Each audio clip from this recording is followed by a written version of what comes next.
Oh, hello there. I'm Bilcha. I'm Nimakung. I'm Ban Chan. In this class, I'll read all of you. Chapter 5, Section 5 of The Adventures of Sherlock Holmes. S. Ah. The Adventures of Sherlock Holmes. Author Conan Doyle.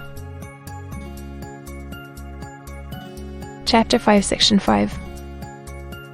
Astronomy and politics were marked as 0. I remember. Botany variable.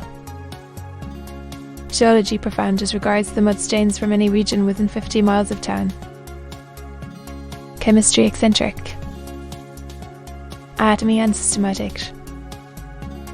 Sensational literature and crime records unique. Violin player. Boxer. Swordsman. Lawyer. And self-poisoner, cocaine and tobacco. That, I think, Holmes turned at the last item. Well, he said,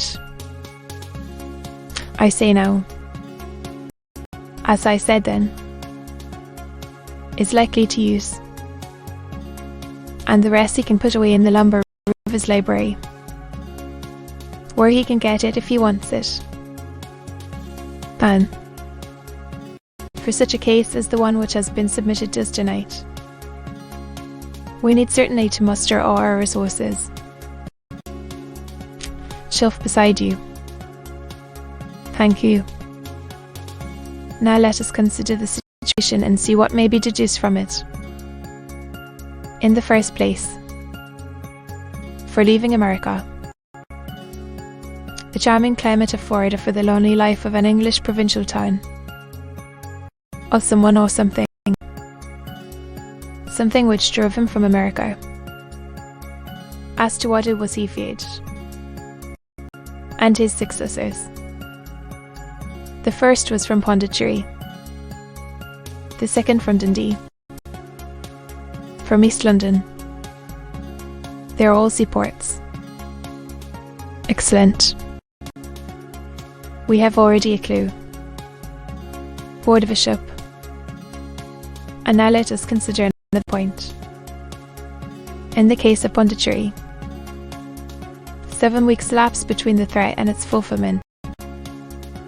In Dundee it was only some 3 or 4 days.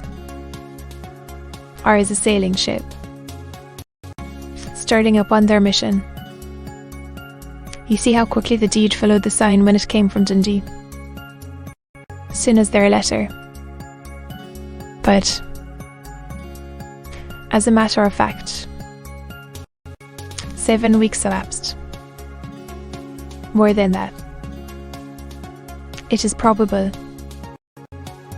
And now you see the deadly urgency of this new case, and why I urged you an open shut to caution the senders to travel the distance. But this one comes from London.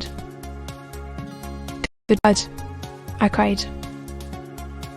What can you mean? In the sailing ship. Then, to deceive a coroner's jury, there must have been several in it, and they must have been men of resource and determination. Their papers they mean to have, be the holder of them who it may. In this way you see K.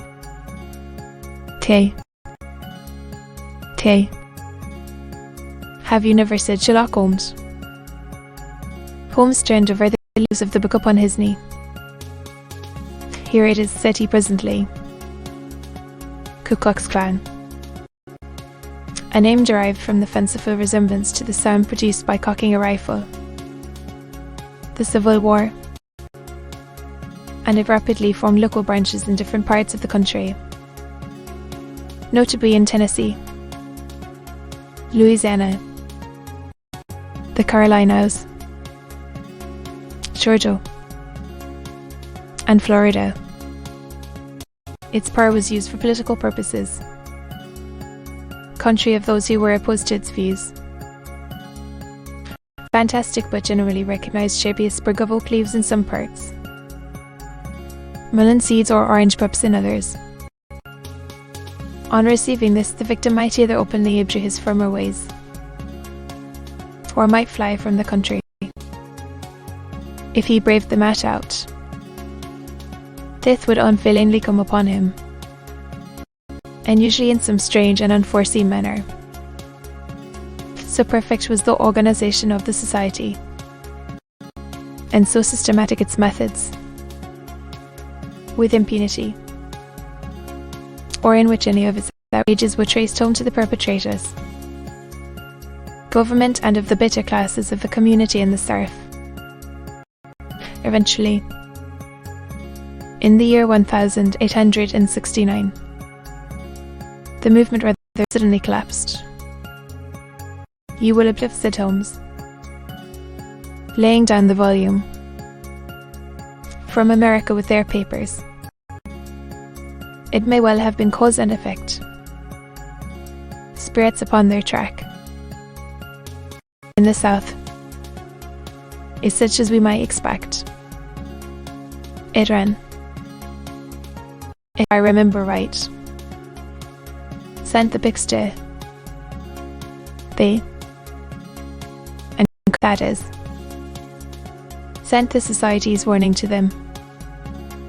Then there are successive entries that be cured, or left the country, and finally that sea was visited. What? I fear a sinister result for sea. What? I think, Doctor, that we may let some light into this dark place. Do what I have told him. There is nothing more to be said or to be done tonight. It had cleared in the morning, over the great city. Sherlock Holmes was already at breakfast when I came down. You will excuse me for not waiting for you, said he. I have. To be continued.